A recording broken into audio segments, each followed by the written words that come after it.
progres pengungkapan atau penegakan hukum terkait dengan longsor galian C yang ada di Gunung Kuda, Desa Cipanas, Kecamatan Duku Puntang, Kabupaten Cirebon. Ya.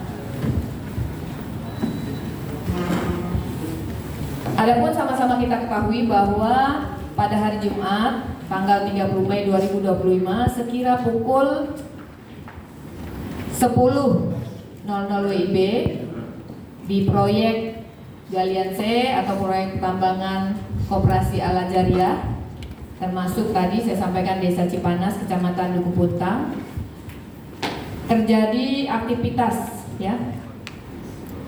penambangan material limestone atau truss yang dilakukan oleh para pekerja,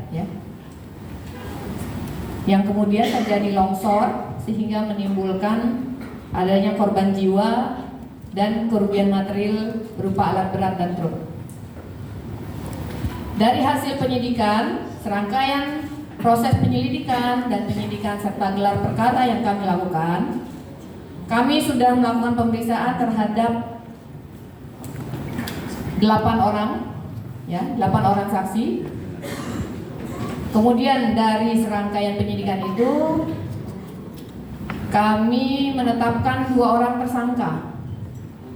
2 orang tersangka dengan inisial AK yang merupakan ketua koperasi Al Jariah selaku pemilik tambang yang beralamat di Desa Bobos, Kecamatan Duku Puntang, Kabupaten Cirebon. Kemudian tersangka yang kedua yaitu inisial AR yang merupakan kepala teknik tambang atau pengawas yang beralamat di Desa Girinata, Kecamatan Duku Puntang, Kabupaten Cirebon. Adapun barang bukti yang berhasil kami sita yaitu 1 kendaraan Isuzu dump truck Nopol S9044HG, kemudian 1 unit kendaraan Mitsubishi dump truck warna hitam Nopol S9665HD, kemudian 1 unit kendaraan Hino dump truck warna hijau kombinasi Nopol S9858HD, kemudian 1 ekskavator Dawson PC200 warna oranye, kemudian 3 ekskavator PC200 warna kuning, 1 bendel surat keputusan Kepala Dinas Penanaman Modal dan Pelayanan Terpadu 1 Pintu Pemerintah Daerah Provinsi Jawa Barat, kemudian nomor 540-64-29.1.70.0 DPMP TSP 2020 tentang izin usaha pertambangan operasi produksi koperasi Al Jariah yang ditetapkan tanggal 5 November 2020. Kemudian 2 lembar surat larangan pelaksanaan kegiatan usaha pertambangan tanpa persetujuan RKAB nomor 3/S.02/CD/7 Romawi dari kantor cabang Dinas SDM wilayah 7 Cirebon tertanggal 6 Januari 2025.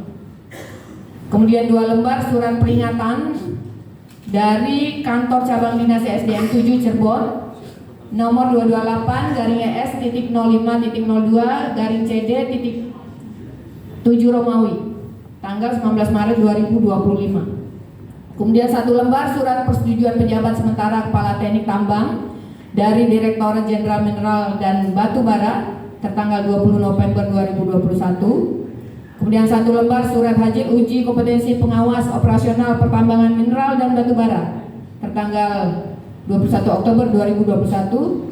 4 lembar surat keputusan LSP Energi Mandiri nomor 344/SK/LSP-PM-03/10/2021 tentang skema sertifikasi pengawas operasional pertama, pengawas operasional media dan pengawas operasional utama di PUK sewaktu PT Solusi Inspirasi Mandiri dari Lembaga Sertifikasi Profesi Energi Mandiri tanggal 18 Oktober 2021. Adapun modus operandi, tersangka AK mengetahui adanya surat larangan pelaksanaan kegiatan usaha pertambangan tanpa persetujuan RKAB yang ditujukan kepada pemegang IUP dan mengetahui adanya surat larangan dari kantor cabang Dinas SDM 7 Cirebon untuk pelaksanaan kegiatan usaha pertambangan tanpa persetujuan RKAB tanggal 8 Januari 2025. Kemudian muncul kembali surat peringatan yang ditujukan kepada pemegang IUP Ketua Koperasi Al-Ajariyah pada tanggal 19 Maret 2025 berupa peringatan kepada pemegang IUP untuk menghentikan kegiatan usaha pertambangan tahap operasi produksi sampai dengan batas waktu yang tidak ditentukan. Tetapi yang bersangkutan tidak mengindahkannya, ya. Kemudian tersangka AR mengetahui adanya surat larangan pelaksanaan kegiatan usaha pertambangan tanpa persetujuan RKAB yang ditujukan kepada pemegang IUP dan mengetahui surat peringatan dari kantor cabang Dinas SDM 7 Cirebon untuk menghentikan kegiatan usaha pertambangan secara khusus pada lokasi TKP. Kemudian tersangka AK tetap melaksanakan kegiatan pertambangan dan memerintahkan tersangka AR untuk menjalankan operasional kegiatan pertambangan. Tersangka AR sesuai dengan arahan tersangka AK tetap melaksanakan kegiatan operasional pertambangan dengan tidak mengindahkan keselamatan dan kesehatan kerja atau K3. Akibat dari pelaksanaan kegiatan pertambangan tersebut menyebabkan terjadinya longsor sehingga menimbulkan korban jiwa, ya, yang sampai saat ini sudah ditemukan 19 orang. Terhadap para tersangka dikenakan, kami sangkakan pasal 98 ayat 1 dan ayat 3 Undang-Undang Nomor 32 Tahun 2009 tentang perlindungan dan pengelolaan lingkungan hidup. Ancaman pidana penjara paling singkat 5 tahun, paling lama 15 tahun, dan denda paling sedikit 5 miliar dan paling banyak 15 miliar. Dan atau pasal 99 ayat 1 dan ayat 3 Undang-Undang 32 Tahun 2009 tentang perlindungan dan pengelolaan lingkungan hidup dengan ancaman pidana penjara paling singkat 3 tahun dan paling lama 9 tahun, denda paling sedikit 3 miliar dan paling banyak 9 miliar.